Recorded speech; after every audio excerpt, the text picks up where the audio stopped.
요한계시록 12장.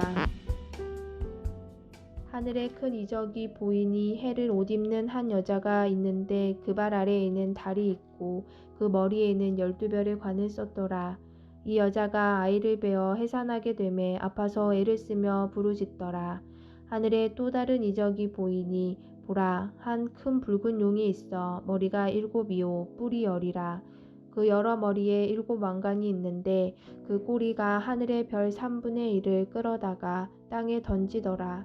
용이 해산하려는 여자 앞에서 그가 해산하면 그 아이를 삼키고자 하더니 여자가 아들을 낳으니 이는 장차 철장으로 만국을 다스릴 남자라. 그 아이를 하나님 앞에 그 보좌 앞으로 올려가더라. 그 여자가 광야로 도망하매 거기서 1260일 동안 그를 양육하기 위하여 하나님께서 예비하신 곳이 있더라. 하늘에 전쟁이 있으니 미가엘과 그의 사자들이 용과 더불어 싸울세 용과 그의 사자들도 싸우나 이기지 못하여 다시 하늘에서 그들이 있을 곳을 얻지 못한지라. 큰 용이 내쫓기니 옛 뱀 곧 마귀라고도 하고 사탄이라고도 하며 온 천하를 꿰는 자라. 그가 땅으로 내쫓기니 그의 사자들도 그와 함께 내쫓기니라. 내가 또 들으니 하늘에 큰 음성이 있어 이르되 이제 우리 하나님의 구원과 능력과 나라와 또 그의 그리스도의 권세가 나타났으니 우리 형제들을 참소하던 자 곧 우리 하나님 앞에서 밤낮 참소하던 자가 쫓겨났고 또 우리 형제들이 어린 양의 피와 자기들의 증언하는 말씀으로써 그를 이겼으니 그들은 죽기까지 자기들의 생명을 아끼지 아니하였도다. 그러므로 하늘과 그 가운데에 거하는 자들은 즐거워하라. 그러나 땅과 바다는 화 있을진저 이는 마귀가 자기의 때가 얼마 남지 않은 줄을 알므로 크게 분내어 너희에게 내려갔음이라 하더라. 용이 자기가 땅으로 내쫓긴 것을 보고 남자를 낳은 여자를 박해하는지라. 그 여자가 큰 독수리의 2날개를 받아 광야 자기 곳으로 날아가 거기서 그 뱀의 낯을 피하여 한 때와 2때와 반 때를 양육받음에 그 여자의 뒤에서 뱀이 그 입으로 물을 강같이 토하여 여자를 물에 떠내려가게 하려 하되 땅이 여자를 도와 그 입을 벌려 용의 입에서 토한 강물을 삼키니 용이 여자에게 분노하여 돌아가서 그 여자의 남은 자손 곧 하나님의 계명을 지키며 예수의 증거를 가진 자들과 더불어 싸우려고 바다 모래 위에 서 있더라. 13장. 내가 보니 바다에서 한 짐승이 나오는데 뿔이 10이요 머리가 7이라. 그 뿔에는 10왕관이 있고 그 머리들에는 신성모독하는 이름들이 있더라. 내가 본 짐승은 표범과 비슷하고 그 발은 곰의 발 같고 그 입은 사자의 입 같은데 용이 자기의 능력과 보좌와 큰 권세를 그에게 주었더라. 그의 머리 하나가 상하여 죽게 된 것 같더니 그 죽게 되었던 상처가 나음에 온 땅이 놀랍게 여겨 짐승을 따르고 용이 짐승에게 권세를 주므로 용에게 경배하며 짐승에게 경배하여 이르되 누가 이 짐승과 같으냐 누가 능히 이와 더불어 싸우리요 하더라. 또 짐승이 과장되고 신성모독을 말하는 입을 받고 또 42달 동안 일할 권세를 받으니라. 짐승이 입을 벌려 하나님을 향하여 비방하되 그의 이름과 그의 장막 곧 하늘에 사는 자들을 비방하더라. 또 권세를 받아 성도들과 싸워 이기게 되고 각 족속과 백성과 방언과 나라를 다스리는 권세를 받으니 죽임을 당한 어린 양의 생명책에 창세 이후로 이름이 기록되지 못하고 이 땅에 사는 자들은 다 그 짐승에게 경배하리라. 누구든지 귀가 있거든 들을지어다. 사로잡힐 자는 사로잡혀 갈 것이요 칼에 죽을 자는 마땅히 칼에 죽을 것이니 성도들의 인내와 믿음이 여기 있느니라. 내가 보매 또 다른 짐승이 땅에서 올라오니 어린 양같이 2뿔이 있고 용처럼 말을 하더라. 그가 먼저 나온 짐승의 모든 권세를 그 앞에서 행하고 땅과 땅에 사는 자들을 처음 짐승에게 경배하게 하니 곧 죽게 되었던 상처가 나은 자니라. 큰 이적을 행하되 심지어 사람들 앞에서 불이 하늘로부터 땅에 내려오게 하고 짐승 앞에서 받은 바 이적을 행함으로 땅에 거하는 자들을 미혹하며 땅에 거하는 자들에게 이르기를 칼에 상하였다가 살아난 짐승을 위하여 우상을 만들라 하더라. 그가 권세를 받아 그 짐승의 우상에게 생기를 주어 그 짐승의 우상으로 말하게 하고 또 짐승의 우상에게 경배하지 아니하는 자는 몇이든지 다 죽이게 하더라. 그가 모든 자, 곧 작은 자나 큰 자나 부자나 가난한 자나 자유인이나 종들에게 그 오른손에나 이마에 표를 받게 하고 누구든지 이 표를 가진 자 외에는 매매를 못하게 하니 이 표는 곧 짐승의 이름이나 그 이름의 수라. 지혜가 여기 있으니 총명한 자는 그 짐승의 수를 세어보라. 그것은 사람의 수니 그의 수는 666이니라. 14장. 또 내가 보니 보라 어린 양이 시온상에 섰고 그와 함께 14만 4천이 서 있는데 그들의 이마에는 어린 양의 이름과 그 아버지의 이름을 쓴 것이 있더라. 내가 하늘에서 나는 소리를 들으니 많은 물소리와도 같고 큰 우레소리와도 같은데 내가 들은 소리는 검은 고 타는 자들이 그 검은 고를 타는 것 같더라. 그들이 보좌 앞과 내 생물과 장로들 앞에서 새 노래를 부르니 땅에서 속량함을 받은 14만 4천 밖에는 능히 이 노래를 배울 자가 없더라. 이 사람들은 여자와 더불어 더럽히지 아니하고 순결한 자라. 어린 양이 어디로 인도하든지 따라가는 자며 사람 가운데에서 속량함을 받아 처음 익은 열매로 하나님과 어린 양에게 속한 자들이니 그 입에 거짓말이 없고 흠이 없는 자들이더라. 또 보니 다른 천사가 권중에 날아가는 땅에 거주하는 자들 곧 모든 민족과 종족과 방언과 백성에게 전할 영원한 복음을 가졌더라. 그가 큰 음성으로 이르되 하나님을 두려워하며 그에게 영광을 돌리라. 이는 그의 심판의 시간이 이르렀음이니 하늘과 땅과 바다와 물들의 근원을 만드신 이를 경배하라 하더라. 또 다른 천사 곧 둘째가 그 뒤를 따라 말하되 무너졌도다 무너졌도다. 그 성 바벨론이여 모든 나라에게 그의 음행으로 말미암아 진노의 포도주를 먹이던 자로다 하더라. 또 다른 천사 곧 셋째가 그 뒤를 따라 큰 음성으로 이르되 만일 누구든지 짐승과 그의 우상에게 경배하고 이마에나 손에 표를 받으면 그도 하나님의 진노의 포도주를 마시리니 그 진노의 잔에 섞인 것이 없이 부은 포도주라. 거룩한 천사들 앞과 어린 양 앞에서 불과 유황으로 고난을 받으리니 그 고난의 연기가 세세토록 올라가리로다. 짐승과 그의 우상에게 경배하고 그의 이름 표를 받은 자는 누구든지 밤낮 쉼을 얻지 못하리라 하더라. 성도들의 인내가 여기 있나니 그들은 하나님의 계명과 예수에 대한 믿음을 지키는 자니라. 또 내가 들으니 하늘에서 음성이 나서 이르되 기록하라. 지금 이후로 주 안에서 죽는 자들은 복이 있도다 하시매 성령이 이르시되 그러하다. 그들이 수고를 그치고 쉬리니 이는 그들의 행한 일이 따름이라 하시더라. 또 내가 보니 흰 구름이 있고 구름 위에 인자와 같은 이가 앉으셨는데 그 머리에는 금 면류관이 있고 그 손에는 예리한 낫을 가졌더라. 또 다른 천사가 성전으로부터 나와 구름 위에 앉은 이를 향하여 큰 음성으로 외쳐 이르되 당신의 낫을 휘둘러 거두소서. 땅의 곡식이 다 익어 거둘 때가 이르렀음이니이다 하니 구름 위에 앉으신 이가 낫을 땅에 휘두르매 땅의 곡식이 거두어지니라. 또 다른 천사가 하늘에 있는 성전에서 나오는데 역시 예리한 낫을 가졌더라. 또 불을 다스리는 다른 천사가 제단으로부터 나와 예리한 낫 가진 자를 향하여 큰 음성으로 불러 이르되 내 예리한 낫을 휘둘러 땅의 포도송이를 거두라. 그 포도가 익었느니라 하더라. 천사가 낫을 땅에 휘둘러 땅의 포도를 거두어 하나님의 진노의 큰 포도주 틀에 던지매 성 밖에서 그 틀이 밟히니 틀에서 피가 나서 말 굴레까지 닿았고 1600 스타디온에 퍼졌더라. 아멘. 샬롬. 오늘 함께 나눌 말씀은 요한계시록 12장에서 14장까지 말씀입니다.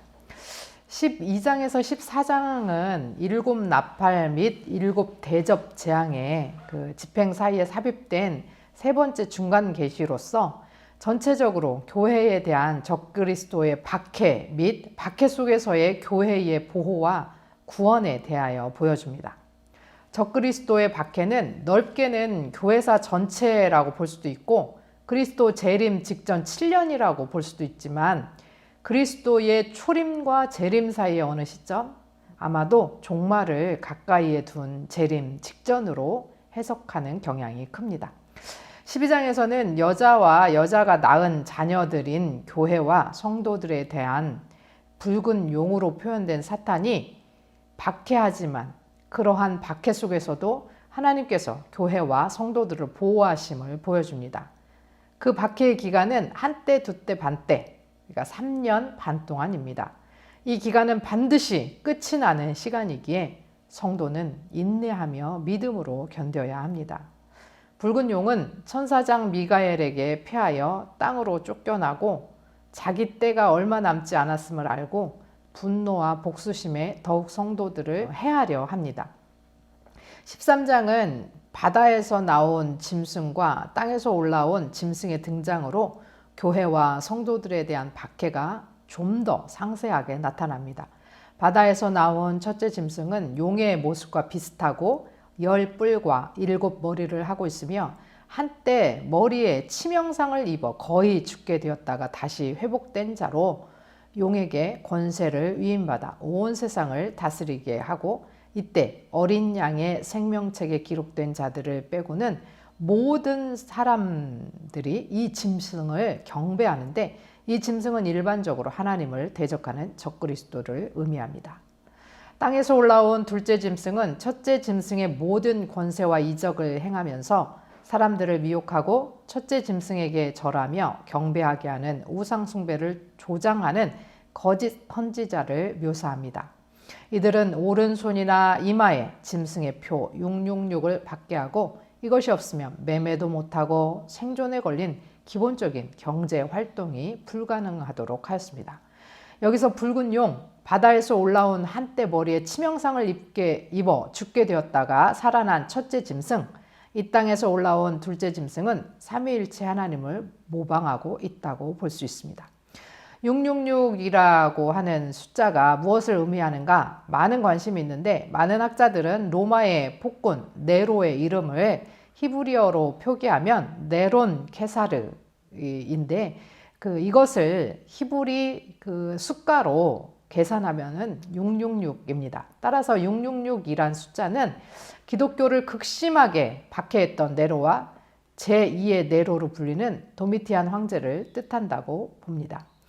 14장은 12, 13장과는 달리 이 성경을 읽고 있는 사람들에게 믿음을 붙들고 인내하고 견디라는 격려의 차원에서 제시된 것입니다. 시온산에 등장하는 14만 4천 명은 짐승의 표를 받은 자들과 대조적으로 하나님의 인을 받은 구원받은 성도들로 새 노래로 하나님을 찬양하는데 환난과 핍박의 때에 믿음을 지킨 성도들의 승리를 보여줍니다. 바벨론의 멸망과 짐승과 그의 우상에게 숭배한 자들에 대한 심판의 경고가 이어지는데 바벨론은 죄악된 세상의 총체를 의미하고 심판의 경고는 또한 성도들의 인내를 강력 권고합니다. 곡식은 성도들을 향한 구원의 추수를, 포도주는 진노의 대상을 향한 심판의 추수를 묘사합니다. 종말이 다가올수록 핍박과 환난은 극심해집니다. 죄로 가득한 세상과 거기에 굴복하여 믿음을 버린 사람들, 또 짐승의 표를 가진 사람들은 진노의 심판을 받을 것입니다. 그러나 하나님의 인을 받고 견디고 인내한 성도들은 하나님께서 반드시 지키시고 반드시 갚으시며 반드시 구원해 주실 것입니다. 흰옷 입은 큰 무리로 14만 4천 명, 완전한 구원의 숫자, 믿는 자는 누구든지 구원을 받는다는 믿음으로 우리는 죄인이지만 어린 양 예수 그리스도의 힘을 입어서 오늘도 승리하며 살아가는 저와 여러분이 되시기를 소원합니다. 들으신 말씀 생각하시면서 함께 기도하겠습니다.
하나님 아버지, 오늘도 우리는 죄악의 한복판에서 사투를 벌이며 살고 있습니다. 우리가 얼마나 악한지 아시지요? 우리 힘으로는 한순간도 죄 없이 살 수 없음을 고백합니다. 하나님의 사랑과 예수 그리스도의 은혜와 성령의 도우심으로 우리를 일으키시고 간섭하시고 도우셔서 우리가 인내하고 견디고 지키고 붙들어 삼위일체 하나님과 더불어 승리하게 하옵소서. 고난의 시간이 아무리 길어도 반드시 끝이 있음을 깨닫게 하시고 온전히 우리를 구원하시는 하나님을 바라보게 하옵소서. 예수 그리스도의 이름으로 기도합니다. 아멘.